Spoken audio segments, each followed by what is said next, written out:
Hi hello నమస్తే, this is Priyanka. Welcome back to Priya's home creations. ఈరోజు నేను మీకు మిలెట్స్తో దోశను ఎలా ప్రిపేర్ చేసుకోవాలి ఇక్కడ చూపిస్తున్నా అండి. పర్ఫెక్ట్ మెజర్మెంట్స్ తోటి, అలాగే చాలా క్రిస్పీగా టేస్టీగా వస్తాయన్నమాట. సో ఎవరైనా నా ఛానల్ ఫస్ట్ టైం చూస్తున్నట్లయితే ప్లీజ్ సబ్స్క్రైబ్ చేసుకోండి. పక్కన బెల్ ఐకాన్ ఉంటుంది, అది క్లిక్ చేశారంటే ఆల్ అనే ఆప్షన్ వస్తుంది. అది క్లిక్ చేశారంటే నేను చేసే ప్రతి ఒక్క వీడియో నోటిఫికేషన్ మీకు వచ్చేస్తుంది. అలాగే వీడియో లాస్ట్ వరకు చూడండి, లైక్ చేయండి, షేర్ చేయండి, కింద కామెంట్ బాక్స్లో కామెంట్ చేసేయండి. సో చూసారు కదా, మనం ఈరోజు మిలెట్స్ తోటి దోశల్ని ఎలా ఈజీగా ఇంట్లోనే ప్రిపేర్ చేసుకోవాలో చూపిస్తున్నాను. అలాగే చాలా క్రిస్పీగా టేస్టీగా వచ్చేస్తాయి అన్నమాట. సో మనం ప్రాసెస్లోకి వెళ్ళిపోదాము. ఇప్పుడైతే నేను ఒక మిక్సింగ్ బౌల్ తీసుకొని అందులో వచ్చేసి నేను 2 గ్లాసెస్ దాకా కొర్రల్ని యాడ్ చేసుకుంటున్నాను. మనం ఇక్కడ 2 గ్లాసెస్ కొర్రలకు కాను 1 గ్లాస్ మినపప్పుని యాడ్ చేసుకుంటాం అనమాట. సో మనం ఏ గ్లాస్తో మెజర్మెంట్ తీసుకుంటామో అదే గ్లాస్ మనము ఫాలో అవుతాము. అదేవిధంగా 1 స్పూన్ దాకా నేను ఇక్కడ మెంతుల్ని కానీ యాడ్ చేసుకుంటున్నాను. మనకు మెంతులు యాడ్ చేయడం వల్ల మనకు దోశ అనేది కలర్ చాలా బాగుంటుంది. అలాగే దోశ వచ్చేసి క్రిస్పీగా వస్తాయి అన్నమాట. బట్ అన్నిటిని మనం ఒక 2 టైమ్స్ బాగా క్లీన్ చేసేసుకొని అది మొత్తం మనకు మునిగిపోయేలాగా వాటర్ అనేది యాడ్ చేసేసుకున్నాం. అలా వాటర్ యాడ్ చేసేసి ఇవి మనము 5 to 6 అవర్స్ సోక్ చేసుకోవాలండి. కంపల్సరీ 5 to 6 అవర్స్ సోక్ చేసుకున్నామంటే పర్ఫెక్ట్గా మనకు అవి సోక్ అయిపోతాయి. సో అలా 5 to 6 అవర్స్ తరువాత మనం ఇప్పుడు ముందుగా అయితే నేను ఇక్కడ 1 కప్ అంటే 1 గ్లాస్, చిన్న గ్లాస్ అయినా పర్లేదు, ఇవి ఇంతే మెజర్మెంట్ అనేది ఏం లేదనమాట. సో అటుకుల్ని నేను ఇక్కడ బాగా వాష్ చేసేసుకొని పక్కకు పెట్టేసుకుంటున్నాను. ఇలా అటుకులు వేయడం వల్ల మనకు దోశలు వచ్చేసి బాగా ప్లఫీగా వస్తాయి అన్నమాట. సో అందుకోసం నేను ఇక్కడ అటుకుల్ని యాడ్ చేస్తున్నాను. అటుకులు లేదు అనుకుంటే మీరు కొంచెం అన్నంనైనా మనం యాడ్ చేసుకోవచ్చు అన్నమాట.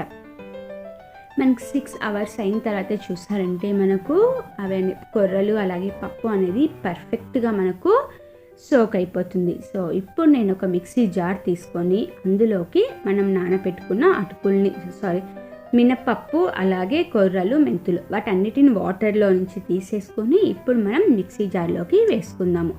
మనం నార్మల్ దోశని ఏ విధంగా అయితే మనము బ్యాటర్ని ప్రిపేర్ చేసుకుంటామో, అంటే మరి గట్టిగా కాకుండా అలానే మరి లిక్విడ్గా కాకుండా మీడియంగా మనకు దోశ వేయడానికి వచ్చేలాగా మనం వీటిని ఇప్పుడు గ్రైండ్ చేసుకుంటాం అనమాట. సో అలా కొంచెం వాటర్ని యాడ్ చేసేసుకొని మనం గ్రైండ్ చేసుకుందాము. సో చూసారు కదా ఫ్రెండ్స్, ఇది చాలా హెల్త్కి మంచిది. అలాగే రైస్ అవాయిడ్ చేసే వాళ్ళకు ఇలా మనము మిలెట్స్తో కానీ దోశల్ని ప్రిపేర్ చేసుకోవచ్చు. అలాగే మిలెట్స్తో ఇడ్లీ, ఉప్మా ఇలా చాలా చాలా డిఫరెంట్ రెసిపీస్ అనేది మనం మిలెట్స్ తోటి కానీ ప్రిపేర్ చేసుకోవచ్చు అనమాట. సో రైస్ అవాయిడ్ చేసే వాళ్ళకు ఇది చాలా బాగా యూజ్ అవుతుంది.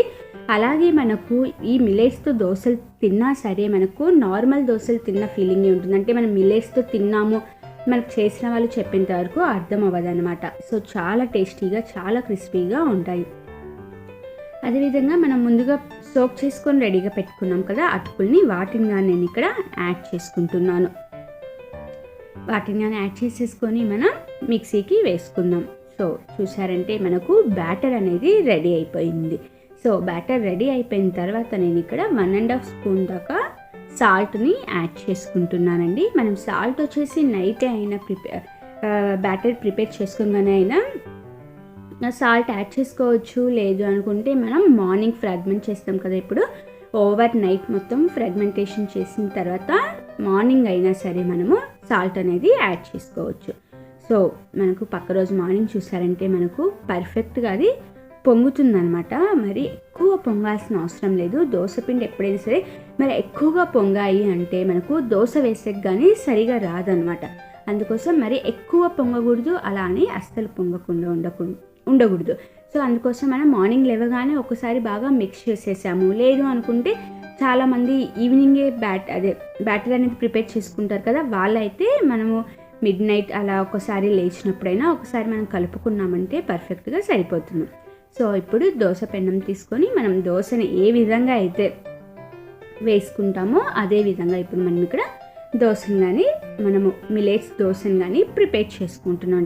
సో చూసారు కదా ఫ్రెండ్స్, హెల్తీకి మంచిది. అలాగే డైట్ ఫాలో అయ్యే వాళ్ళకని చాలా చాలా బాగా యూజ్ అవుతుంది ఈ మిలెట్స్ దోశ వచ్చేసి. దీనిపైన మన ఇష్టం, మనం ఆనియన్స్ కావాలనుకుంటే స్ప్రింకిల్ చేసుకోవచ్చు, లేదు ప్లెయిన్ దోశ తినాలనుకుంటే ప్లెయిన్ దోశ అయినా తినవచ్చు. డిఫరెంట్గా మనకు ఏ విధంగా మనకు కావాలో ఆ విధంగా ఈ దోశను వచ్చేసి మనం ప్రిపేర్ చేసుకోవచ్చు. అలాగే దీనికి వచ్చేసి నేను నార్మల్ కొబ్బరి చట్నీ కానీ పల్లి చట్నీ కానీ చాలా టేస్ట్ అనేది చాలా బాగుంటుంది. సో అలాగే చాలా ఫాస్ట్గా కానీ మనకు ఇది అనేది కుక్ అయిపోతుంది. సో చూసారు కదా, మనకు గోల్డ్ కలర్లోకి వచ్చేసింది అనమాట. ఇది మనం ఒక సైడ్ కాల్ చేసుకున్నా సరిపోతుంది, రోస్ట్ చేసుకున్నా సరిపోతుంది. సో ఫైనల్గా అయితే మనకు మిల్లెట్స్ దోశ అనేది రెడీ అయిపోయింది. సో ఇప్పుడు దీన్ని మనం ప్లేట్లోకి సర్వ్ చేసేసుకుందాము. సో అదేవిధంగా మనం రిమైనింగ్ బ్యాటర్ని కానీ ప్రిపేర్ చేసేసుకుందాం. మీకు ఒకవేళ పెన్నం మరీ వేడిగా ఉందనిపించుకుంటే కొంచెం వాటర్ అనేది స్ప్రింకిల్ చేశారంటే మనకు దోశలు అనేది పర్ఫెక్ట్గా వచ్చేస్తాయి. అలా మనం రిమైనింగ్ బ్యాటర్తో కానీ మనం దోశలు అనేది ప్రిపేర్ చేసేసుకుందాము.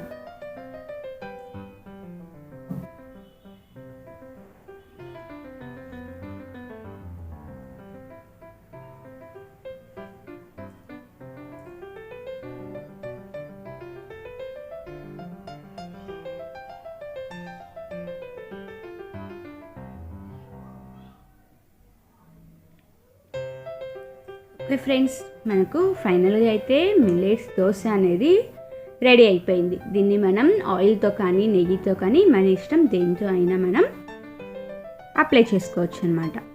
సో కొబ్బరి chutney millets dosa ready. Thanks for watching my video friends.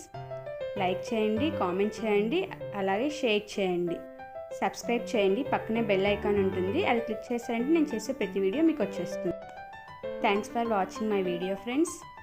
Like చేయండి, కామెంట్ చేయండి, అలాగే షేర్ చేయండి, సబ్స్క్రైబ్ చేయండి. పక్కనే బెల్ ఐకాన్ ఉంటుంది, అది క్లిక్ చేశారంటే నేను చేసే ప్రతి వీడియో మీకు వచ్చేస్తుంది.